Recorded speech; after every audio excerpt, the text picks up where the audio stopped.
So the question is, what are your new ideas or amplifications of existing initiatives in the Cherokee Nation in the arenas of healthcare for at-large citizens, scholarships for youth, language and culture preservation, and tribal economic development? What are your ideas, your new ideas, or amplification of existing initiatives in the Cherokee Nation for healthcare for at-large citizens, scholarships for youth, language and culture preservation, and tribal economic development? Jonathan Carter, CherokeeCarter.com. And I'd add to what Councilor Kidwell said, just because I'm fourth on the ballot, that doesn't mean they didn't save the best for last.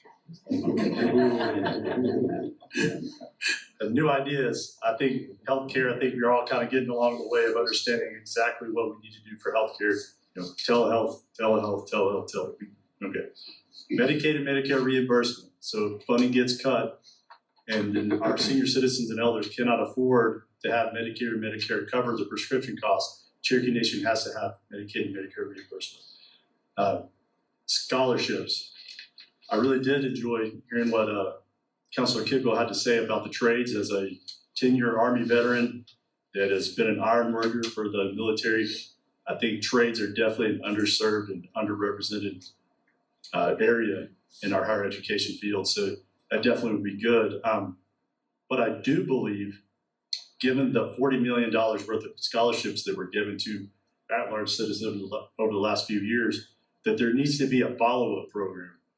If we're giving scholarships to citizens and then they're getting degrees, they're becoming attorneys, doctors, engineers, finance guys, and then we're not trying to bring them back to the Cherokee Nation, that we're doing our own selves a big disservice. So we're funding the education, but we're not benefiting from the education. So there needs to be a pipeline for follow-up after the scholarship is utilized.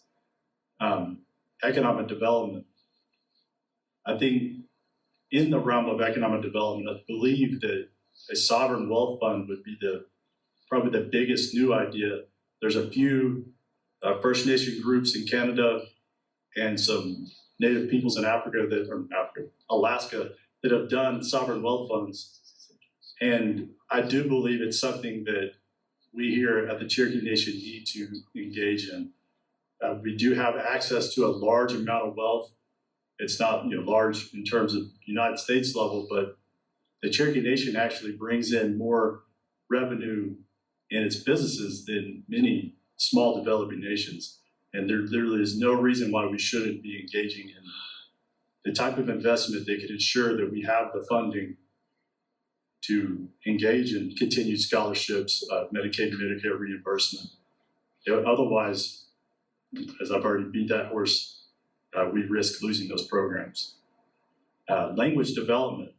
One thing that I'm surprised that I haven't heard yet or haven't seen yet is the artificial intelligence revolution is already here. If people may or may not be aware that everything from space travel to how you get your food at a restaurant to how chess players learn how to play chess, artificial intelligence, the smartest man or smartest person in the world may or may not have around a 200 IQ. Artificial intelligence has about a 1600 IQ.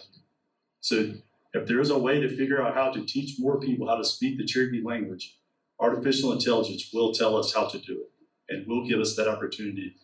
The programs and software systems that need to be developed to improve access to Cherokee language learning systems can be and will be developed through AI.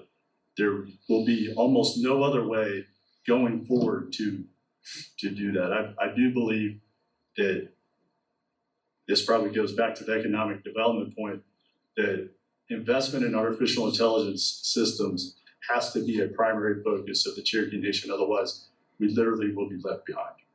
The rest of every other business and government on Earth will be utilizing artificial intelligence.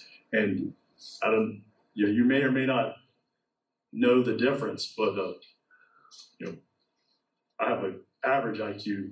Mine's 100. AI has a couple of thousand IQ.